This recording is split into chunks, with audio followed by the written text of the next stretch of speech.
Sanibonani yona intombi kaNtombela uMalukhwazi ungaba kithi sikhona la elindelani ehlahlindlela temple kade kuyi-national visit lana-ke ngihamba nomphathi-ke wenabasha khona la ehlahlindlela ake simuze-ke yena ukuthi uphathe kanjani ngosuku lwanamhlanje ngoba baningi abantu ade befikile abaphathi kakhulu abasuka le kwama-region ahlukahlukene. Siyabonga kakhulu i-visit esibe nayo eqhamuka ku-national sithokozele kakhulu ibe yinhle.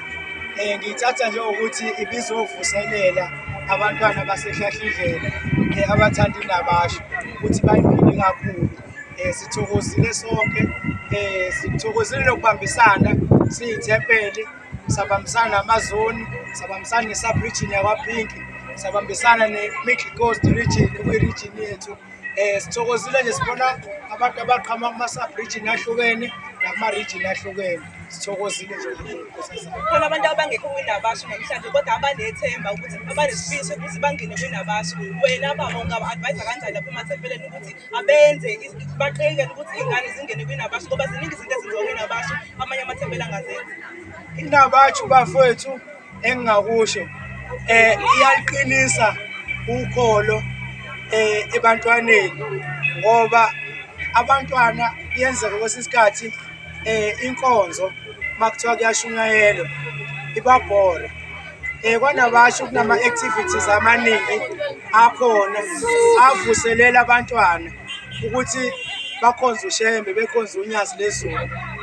Yabona nje la ehlahlindlela mangase ngikutshele inabasho umisile umkhumbi kaNkulunkulu iyasebenza kakhulu. La unabantwana abaphendukile abanabazali abasey'nkonzweni ey'hlukene kodwa ngaleli sonto leli ngoba linenabasho intsha yakhona iyaphila bashiya abazali babo ey'nkonzweni. Kunabefundisi bey'nkonzo iy'ngane zabo kodwa yinangaphakathi bayilandela inabasho. Bafowethu iy'ngane ayidedele futhi inabasho emathempelini. Inabasho iyaphila ngoba ithempeli elingenayo inabasho alikho ikusasa lalelo bandla lelo mabengekho abantwana abancane. Inabasho ikusasa laleli sonto. Nawe uma usavimba inabasho ethempelini lakho udla nisithela emhlabeni senazi ukuthi lelo bandla likho ngoba linayo intsha. Hhayi-ke siyabonga-ke namhlanje asibonane nike omunye umcimbi angithi kuba nemicimbi ezayo yokuvuselela enye intsha.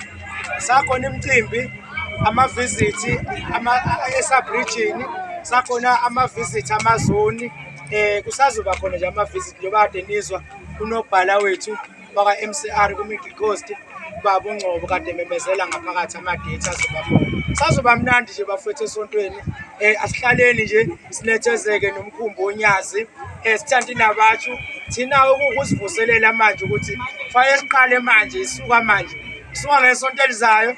Kufanele ama-category kade singawangenelanga ngonyaka odlule like imculo. Ngifuna la ekhaya kuculwe manje, ngifuna umgidi kade ukhona uqhubekele phambili. Ngifuna osoyinkondlo la ekhaya ukuthi baqhubeke beye phambili. So siyaqala siyasebenza kusuka ngesonto elizayo kuyasetshenzwa akuhleziwe ney'ntombi ey'khulile lezi ebekade zithi cha bonke abantu abangene kolayini bafethu, bonke abantu ababe-active sisebenze. Njengoba ngihlele ngikhipha amabhasi kuyiwa kwi-sub-region, kuyiwa ku-region, kuyiwa ku-national kusho ukuthi lo nyaka-ke fase wadabhisha amabhasi abe mabili. Hhayi-ke ngizwele kumphathi wentsha yala ekhaya ethempelini ihlahlindlela u-happy bakithi. Asibonane kwi-visit ezayo siyabonga nisale kahle. Siyabonga kakhulu.